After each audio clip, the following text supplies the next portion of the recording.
bem para nós?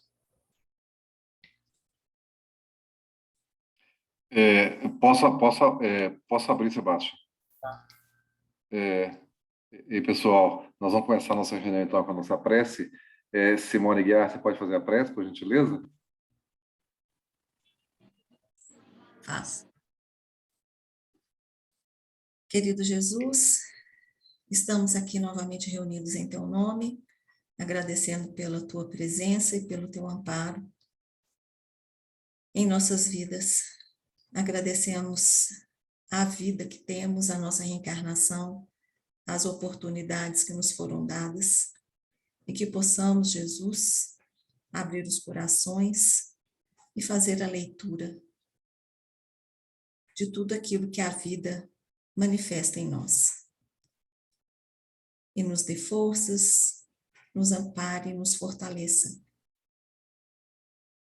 para vencermos e lidarmos com os nossos desafios diários.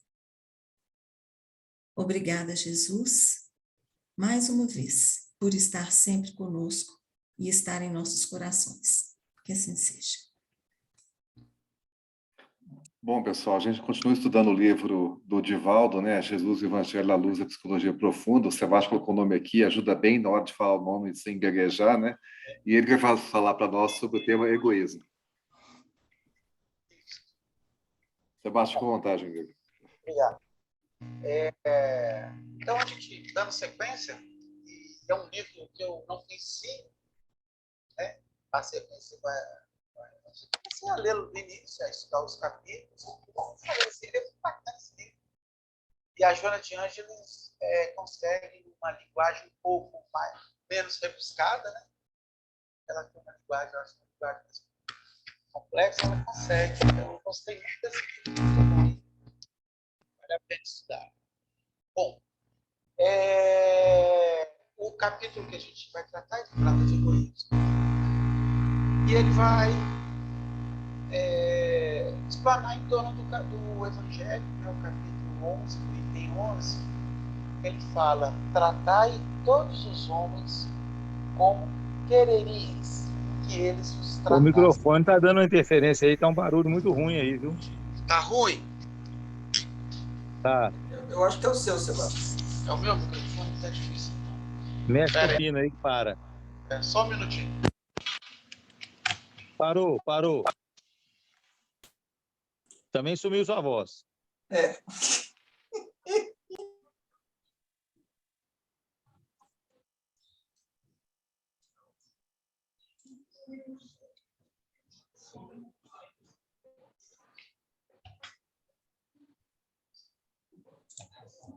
Caiu foi tudo aqui, peraí. Agora tá bom, mano. Agora tá bom, né? Tá. Não, só tem a voz, Vamos não tem continuar. imagem nenhuma. Isso. Beleza. Assim tá bom, né? É porque eu troquei o fone, porque esse fone eu ouço baixo nele, mas eu tenho dois fones. Um você ouve baixo e o outro fala baixo. Mas... Sebastião, a tela não está sendo compartilhada. eu vou compartilhar agora de novo. Ah, beleza. Deixa eu só achá-la aqui. Oh, meu Deus, eu fechei ela. Tá vendo aí o que acontece? Acontece nas melhores famílias. Nas piores também.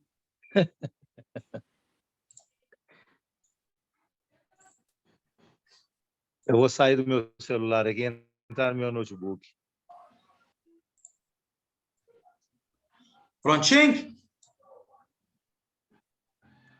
Perfeito. Muito bom. Então, beleza. Então tá. A gente vai... Bom, então esse livro, né? Esse capítulo, ele fala para tratar todos os homens como quereríeis que eles vos tratassem. E aí a gente tem que parar e olhar para nós, olharmos para nós. Como que nós gostaríamos de ser tratados pelo outro? Porque se eu não tenho noção de como eu gostaria de ser tratado, eu muitas vezes eu vou tratar o outro da forma que eu acho que eu deva tratar, né? e às vezes aí nós temos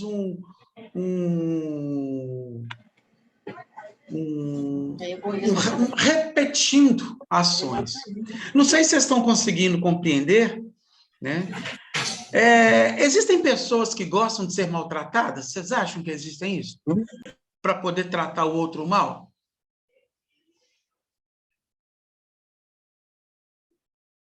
Estão me ouvindo? São, Sebastião. É complicada a sua pergunta, só isso. Não é complicada? Sem dúvida. Né?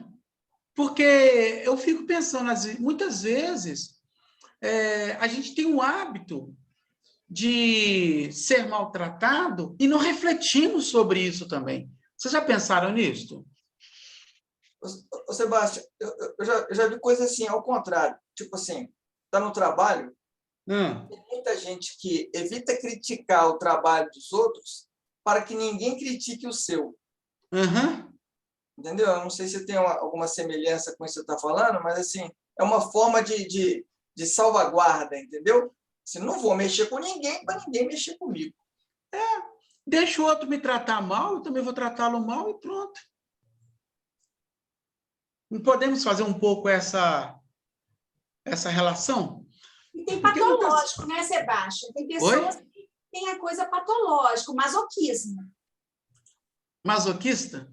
O masoquista é isso. Né? É o extremo aí, né?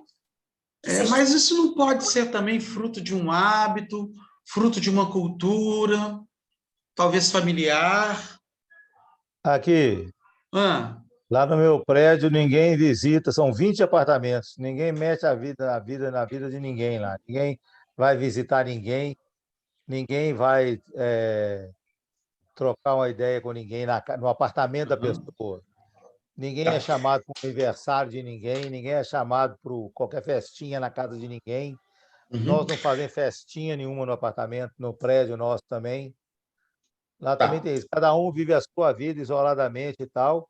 Respeitam-se, infringem-se regras, né? Regras são infringidas e ninguém fala nada, deixa a coisa acontecer. Entendeu?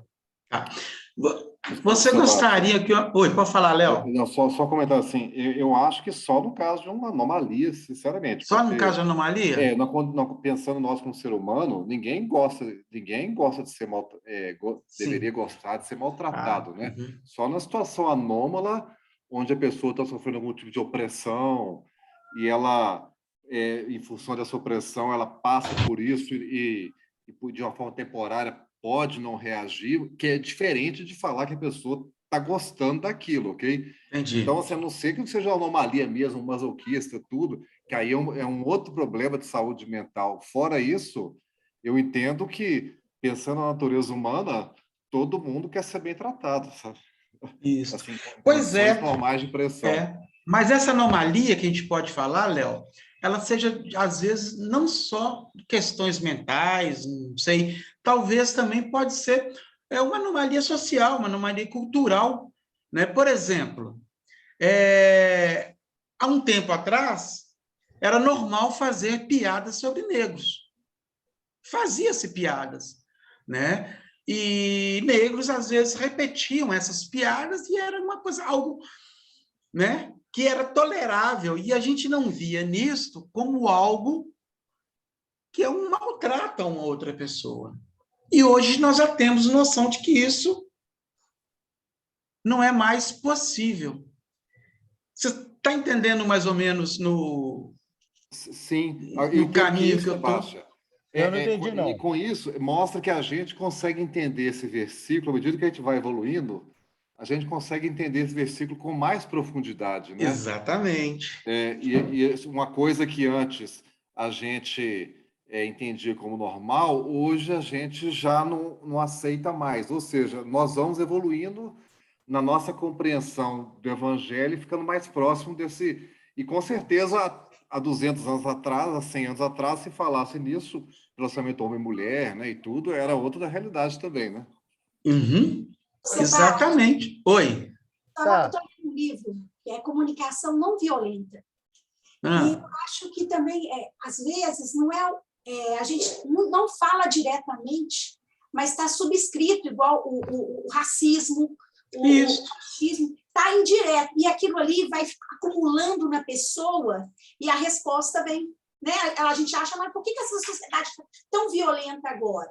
Porque isso veio escondido, veio mascarado numa conversa passiva, mas no fundo tinha essa coisa machista, essa coisa homofóbica, essa coisa, né, preconceituosa, né? Então, não é muitas vezes o que a gente fala, mas é a intenção que a gente está querendo colocar naquilo. Mamãe falava muito comigo que eu tinha muito alfinete, que eu toda hora alfinetava as pessoas, que eu tinha que tomar muito cuidado com isso, né? Porque a gente acaba cutucando o problema do outro de uma maneira cutucando e não ajudando, né? A gente, né, cutuca a ferida do outro, porque todo mundo tem ferida, né? Mas não uma maneira de ajudar, mas uma maneira de aumentar a ferida do outro, né? Exatamente. Mas onde que eu vou ferir alguém e chamar aquele móvel que fica do lado da minha cama de criado mudo?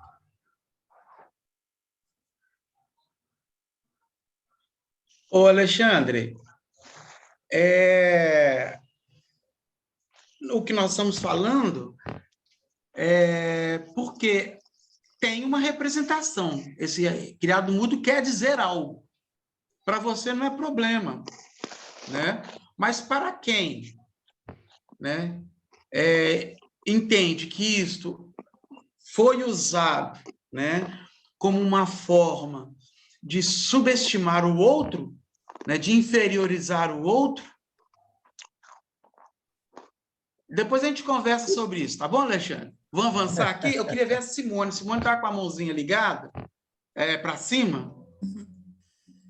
Eu só queria fazer um breve comentário aqui, porque assim, às vezes, essas atitudes que a gente, às vezes, toma, né, de ferir o outro, ou de fazer algo que parece que está nos prejudicando, mas, na verdade, assim, muitas vezes é uma forma até de defesa ou de justificativa. Só que isso não é feito de uma forma racional, sabe? Pensada. Isso pode ser uma forma inconsciente da pessoa justificar a sua própria agressividade, entendeu? Então, assim, por exemplo, a pessoa, ela agride outra, né, para que ela tenha aquele retorno, né, de uma possível agressividade de volta a ela, né, e aí ela revida isso aí de alguma forma, ou então se coloca numa posição de vítima, né? Tá vendo? Tá vendo? Não pode falar nada, porque a outra não sei o quê, porque, né, eu sou maltratada, que eu sou isso, aquilo, e muitas vezes é uma atitude que está partindo dela própria, né? Para justificar, por exemplo, uma posição de vitimismo, né? Para se manter nessa posição do vitimismo que projeta no outro toda a sua infelicidade, né? Seja esse outro quem for, né? Pode ser uma pessoa, pode ser a forma de governo, pode ser religião, pode ser o que for, né? Mas projeta sempre para o externo, para o outro, a sua infelicidade, né? Então, muitas vezes ela pode agir dessa forma para alimentar isso.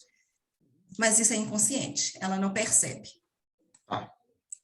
Então, o que eu estou querendo... Por que esse capítulo, né? Capítulo 11 do Evangelho, e quando a Joana de Ângeles vai estudá-lo, ela leva para o lado do egoísmo, né? Porque é sempre um reflexo do eu. Né? Se eu, olha só, tratar o outro como eu gostaria de ser tratado, né? Eu gostaria de ser bem tratado. Mas se eu gosto de ser bem tratado, eu quero ser bem tratado, né? Mas por que eu destrato o outro? O outro não merece ser tão bem tratado quanto eu?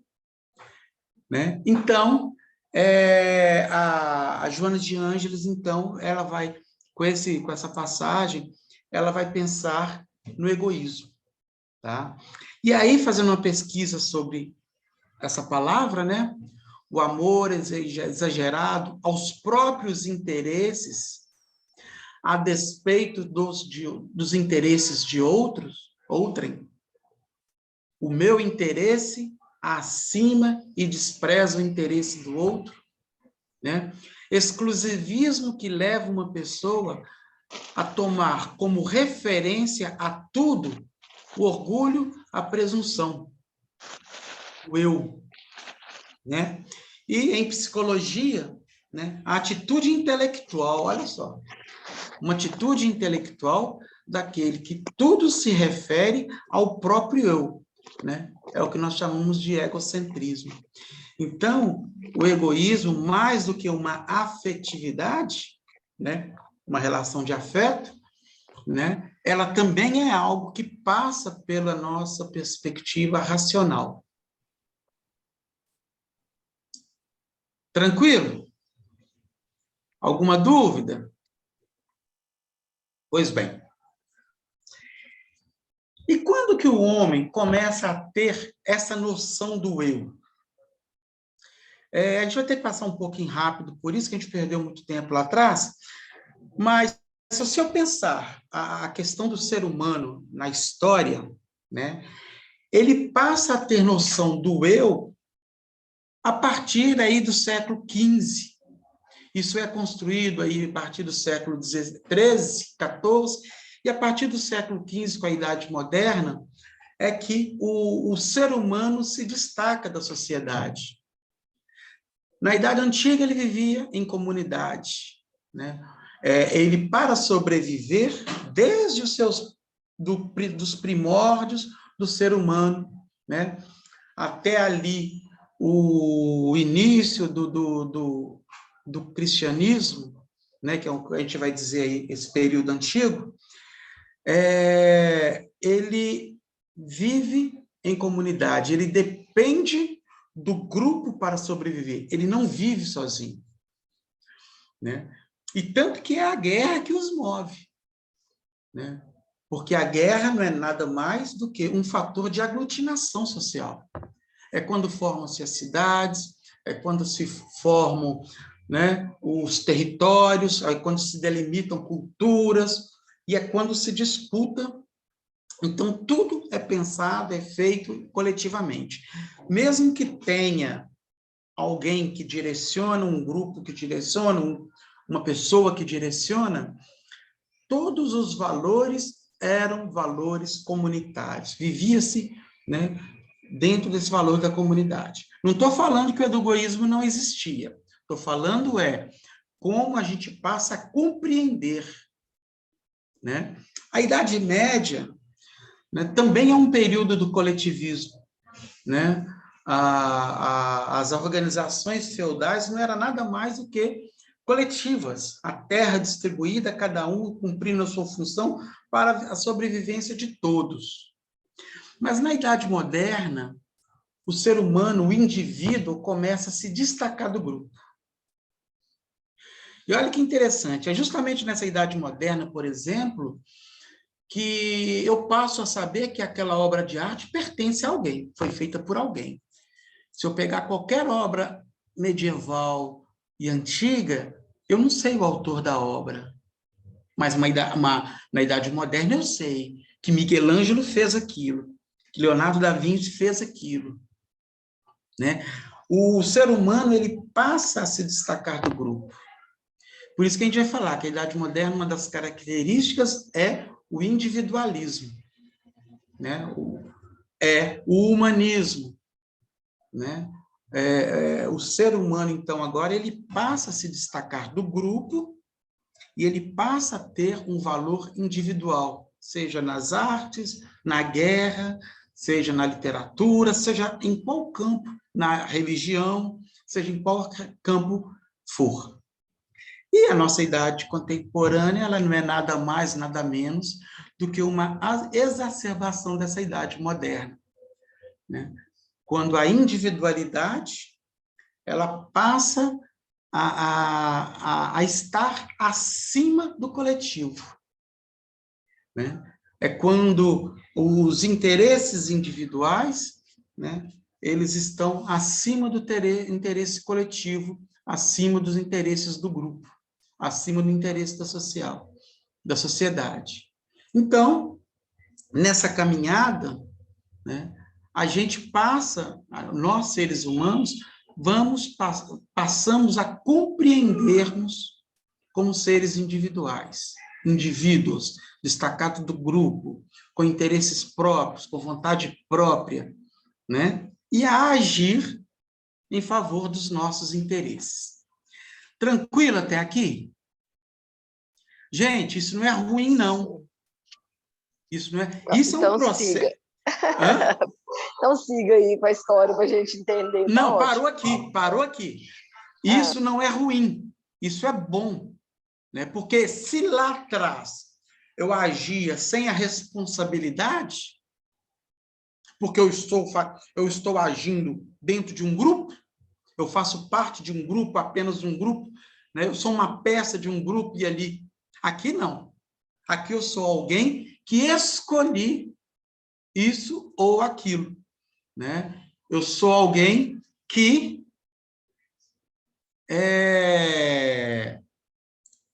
optei individualmente por determinada solução. E entendeu, Rose? Né? Então, esse... Sim, eu não queria ligar porque o cachorro está latindo aqui, ia te atrapalhar. Né? Então, é isso. E é uma coisa interessante, na vida de Michelangelo, quando ele esculpe aquela Pietà, né? Ele coloca uma faixa na frente e escreve o nome dele de todo tamanho, para saber que fui eu quem fiz. Não foi um grupo, apesar de que ele lidava com um grupo. Não, fui eu. Isso é fruto meu. Então, aí nessa idade moderna, é quando nós tomamos consciência disso. Tranquilo? Bom, por que não mudou? Agora. Bom, Joana de Ângeles, essa é uma introdução que eu fiz só para a gente entender por que o Espiritismo hoje consegue tratar egoísmo dessa forma, porque ele está inserido nesse contexto. Né? Falar de egoísmo lá atrás era muito mais complicado. Cristo falou de parábolas, usou, né, linguagens muito figurativas para se poder compreender naquele momento. O Espiritismo hoje chega falando de egoísmo e as religiões modernas começam a falar de egoísmo dessa forma aberta porque nós avançamos para poder compreender. Por isso que essa questão histórica. Bom,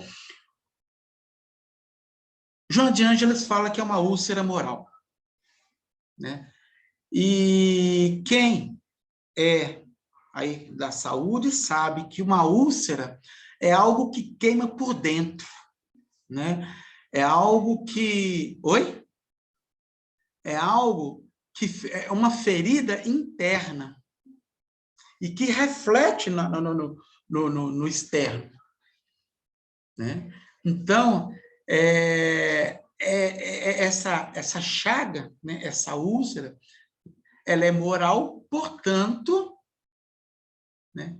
Ela degenera o corpo, mas, principalmente, o organismo espiritual. Ou seja, é o espírito, é uma chaga que nós trazemos no espírito.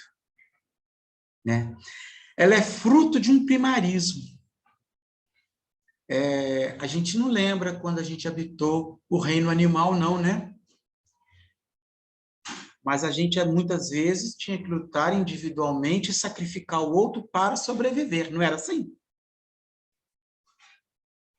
No reino animal, é assim que funciona? Né?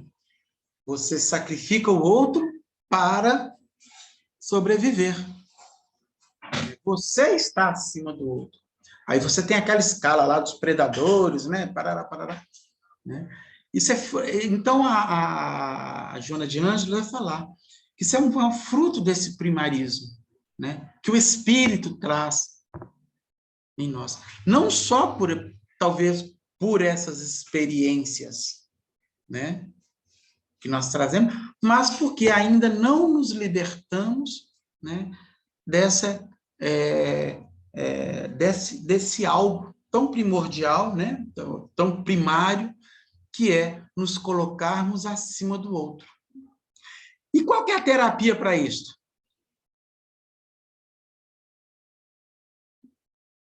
É o altruísmo. Ô, Rose, você está tentando falar alguma coisa? A Rose, o negocinho dela está ligado? Ah, levantei a mão? Não, não é porque o seu negocinho está todo verde aqui. Eu pensei que você estivesse tentando falar. Não. Alguma bobagem que eu fiz aqui. Não fosse bobagem nenhuma, né? Então, a terapia para o egoísmo é o altruísmo. E aí a gente consegue entender o que é altruísmo, gente? Né? Bom, lá no século XIX, 18 e 19, né, o Augusto Comte, um dos ícones do positivismo, né, ele vai falar que é uma tendência ou inclinação de natureza instintiva. Olha, o homem traz em si uma característica instintiva que incita o ser humano à preocupação com o outro. Ora, então, se eu for seguir a linha do Comte, eu vou dizer que nós trazemos o instinto do egoísmo, mas trazemos também o instinto do altruísmo. É isso que está sendo... que podemos pensar dessa forma? Hein, Salô? Sim. Podemos? Então, oi? Perfeito, é isso aí. Perfeito. Então, nós temos essas duas possibilidades. Né? Nós trazemos essas duas, né? Que incita o ser humano à preocupação com o outro e que, não obstante da sua espontânea, deve ser aprimorada pela educação positiva. Eu colocaria umas aspas nessa educação positiva, porque a gente não concorda com ela, mas a partir de um processo de educativo, né, a gente vai despertar em nós, desenvolver em nós o altruísmo, né, e abafarmos o nosso egoísmo. É um processo evolutivo, né?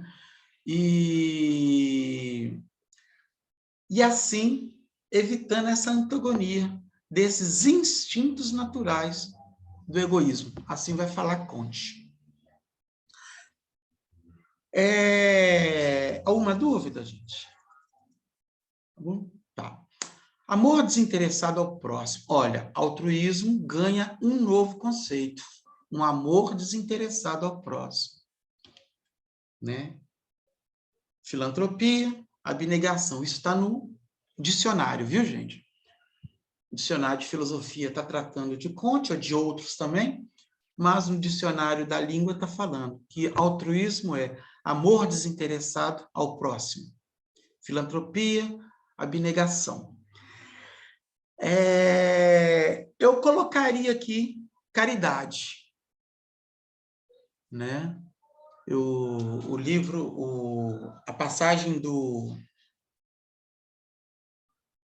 de Paulo de Tarso sobre a caridade, alguns fazem a tradução de amor, que amor e caridade, elas se confundem mesmo, né? Mas caridade, né, ela é o amor em movimento, o amor trabalhando. Então, diria isso. Então, gente, altruísmo, toda vez que aparecer altruísmo no texto, que a Joana de Ângeles vai usar esse conceito de altruísmo, que é um conceito filosófico, então, aí nós vamos estar pensando mesmo em caridade, tá? Ou em amor, e vai por aí afora.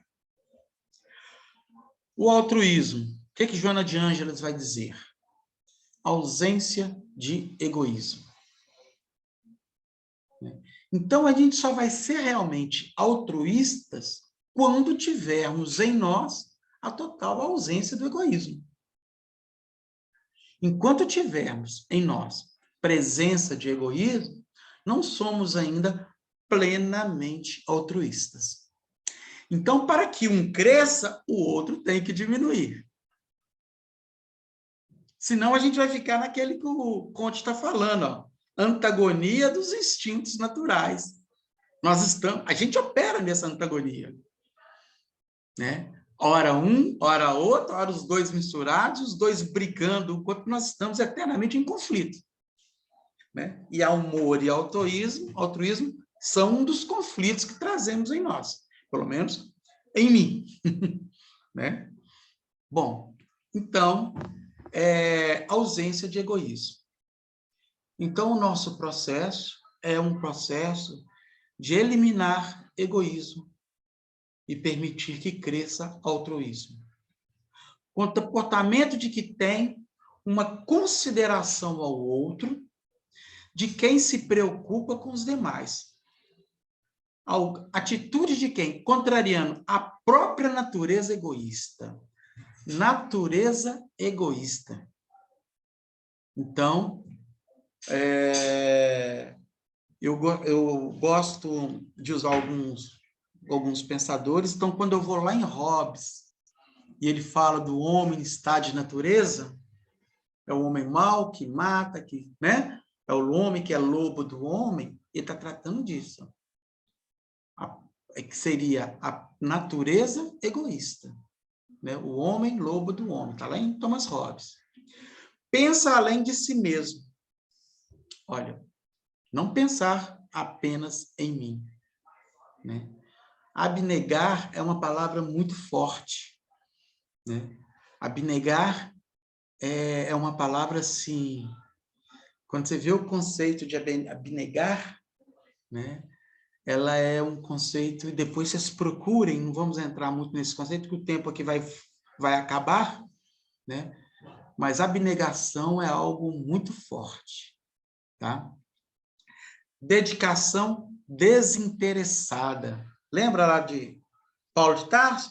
A caridade é desinteressada. Né?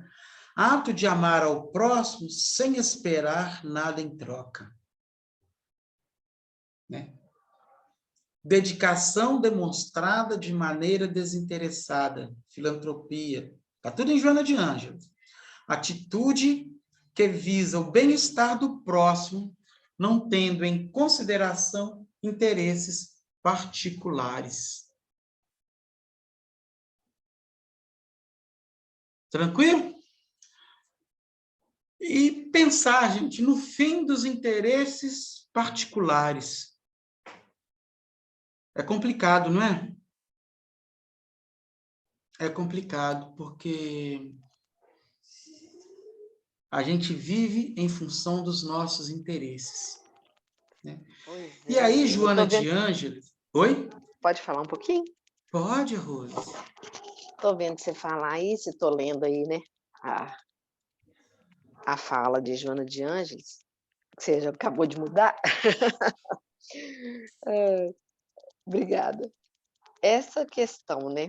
Porque eu recentemente conversava com a Natália sobre essa questão, essa construção social que é o amor de mãe, né? Coisa, o papel da mãe, que a mãe é atribuído esse tipo de amor altruísta que não tem interesse, né? Você ama o filho desinteressadamente e tal. E eu estava falando com ela que no nosso nível evolutivo isso é uma coisa ainda muito difícil, né?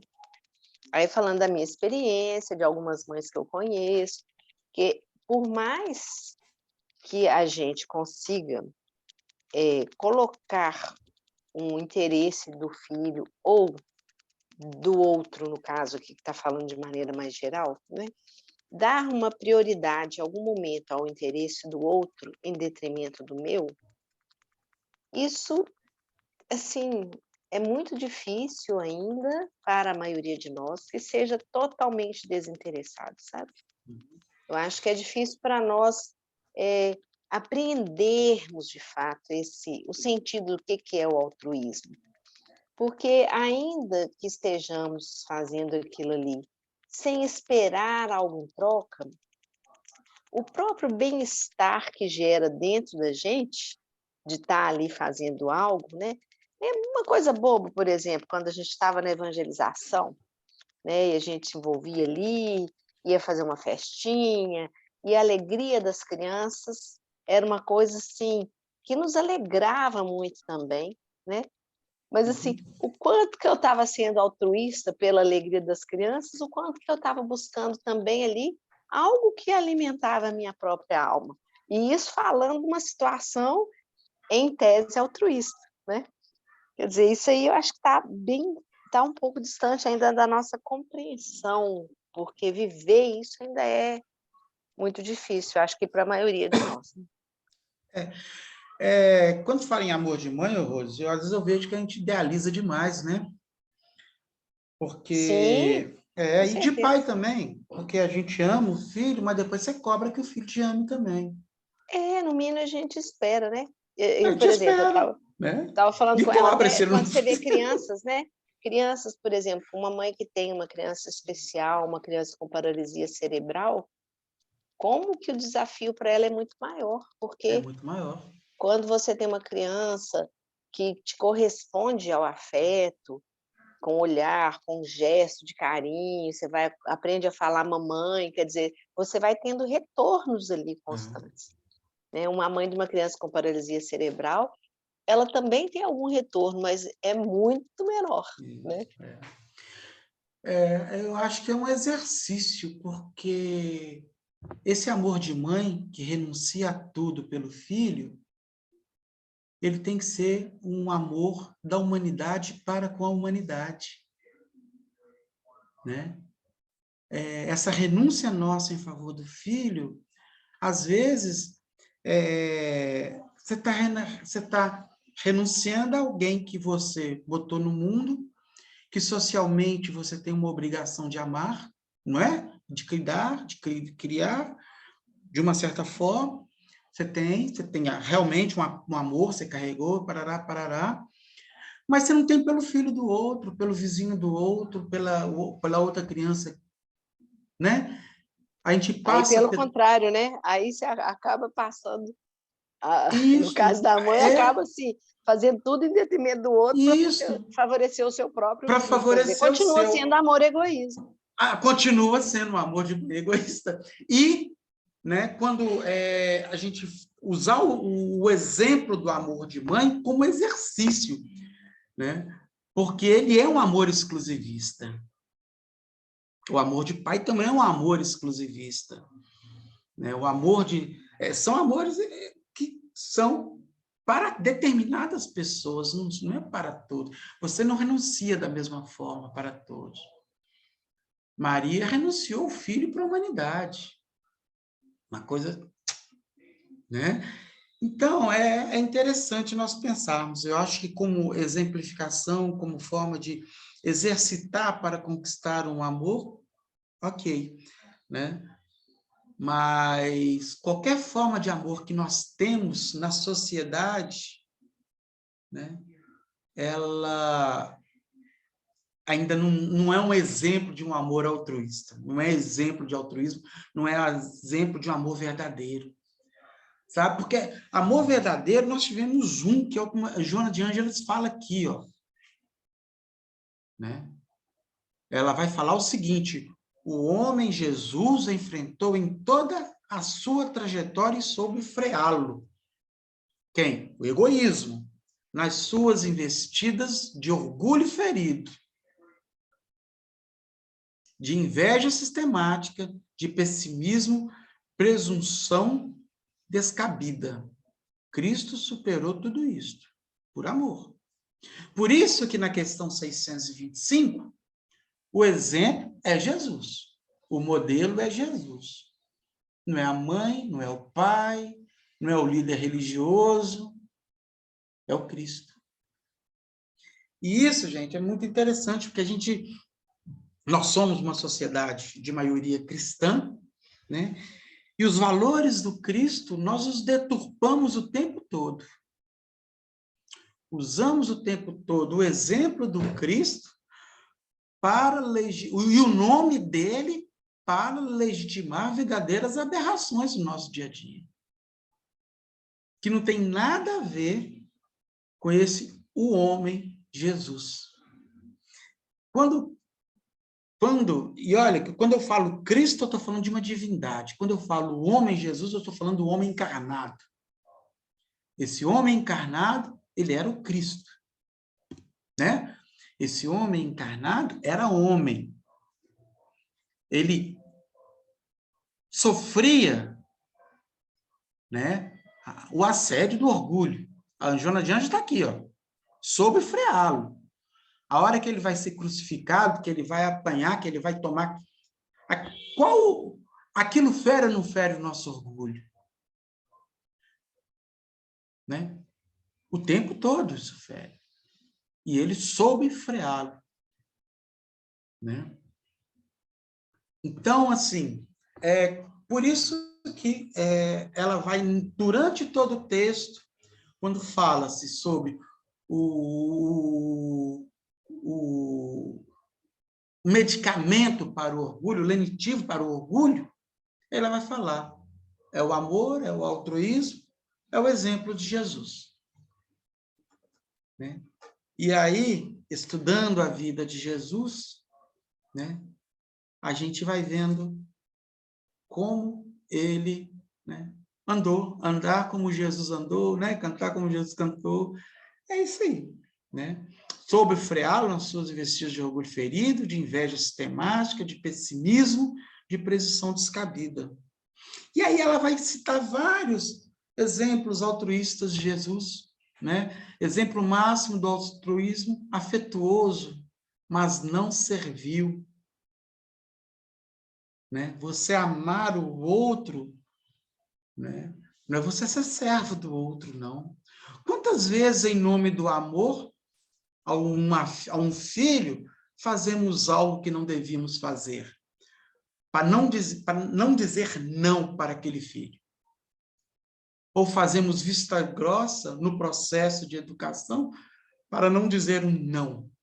Olha, é um amor que muitas vezes é servil. É ou não é? Né? Tudo em Jesus é exemplo de equilíbrio e sabedoria. Olha só, ele está falando de afeto, está falando de sabedoria. Já ouviu falar das asas do anjo, né? Do anjo? Amor, né? De temperamento introspectivo. Esse é o que eu fiquei parado e pensando. Temperamento introspectivo. Nós temos temperamento introspectivo ou temperamento expansivo? E quando a gente se junta, como é que é o temperamento nosso, gente? Por quê? É o orgulho falando, a expansão é o orgulho, a introspecção. Né? O que está falando disso é isso. Né? Jamais conturbado. Ai, agora complicou aí. Uai, por quê? Não, Jesus tinha um temperamento introspectivo. Né? Jamais conturbado ou receoso, depressivo ou tímido. Pois é, introspectivo, mas não é depressivo nem tímido. Não, introspectivo, voltado para si, reflexão sim. sobre si, sobre a situação que você está vivendo. Introspecção é isso.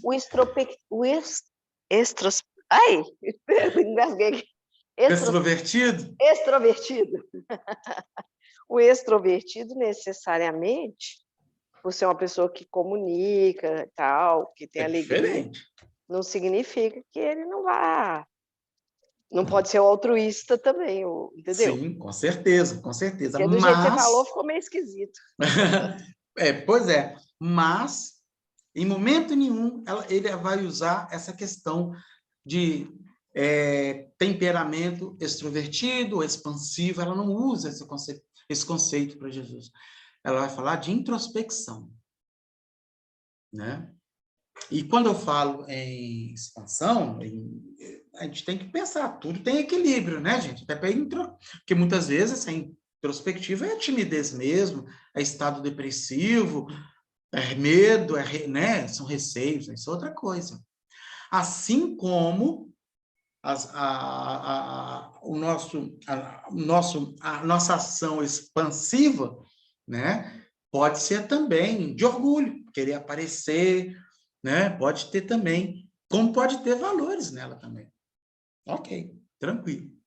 E a timidez também, às vezes, a Joana de Ângeles mesmo fala, eu não vou lembrar exatamente aonde, Não sei se é aquele do homem integral. É orgulho, para Que destacar. a timidez também é, às vezes, um reflexo do orgulho, né? Isso, a psicologia fala isso.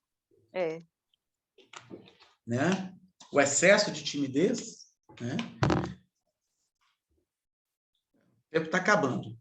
Sua realidade de ser, isso aqui é interessante, ó. Interexistente. Nós somos interexistentes?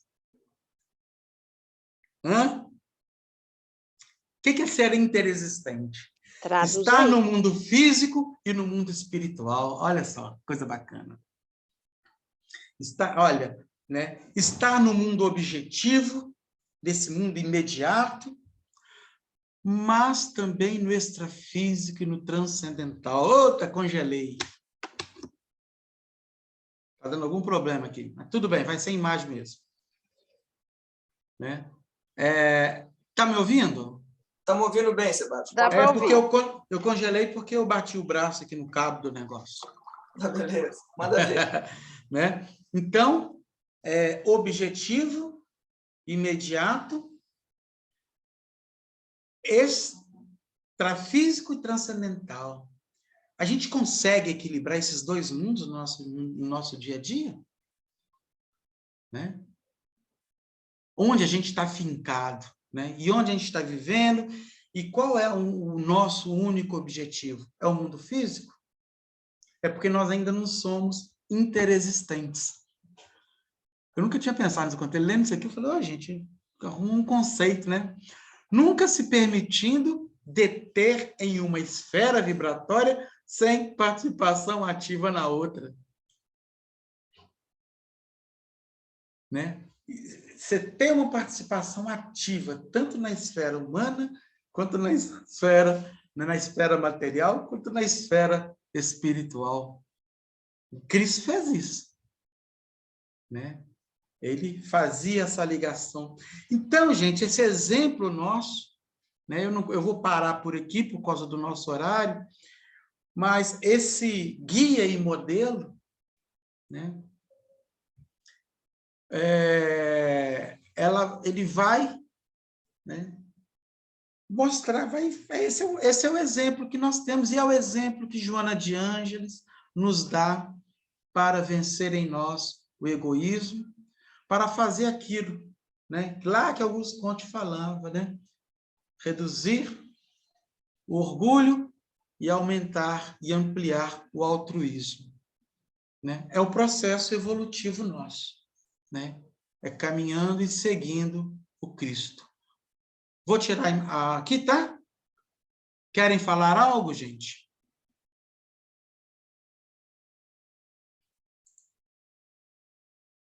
Não? Muito bem, dito, Voltei. Eu falei demais. Muito bom. Muito bom. Oi? Muito bom. Foi muito bom. Bem dito. Pois é, um texto simples. Esse livro da Joana de Ângeles, eu sempre tive muito...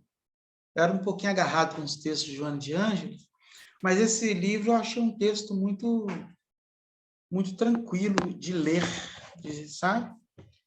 Depois a gente combina com o Léo que estuda o Sebastião em 2 horas. Aí fica bom. Não. Nós tivemos o problema do teste. Vale a pena, foi muito bom. Claro, não. Sebastião, isso também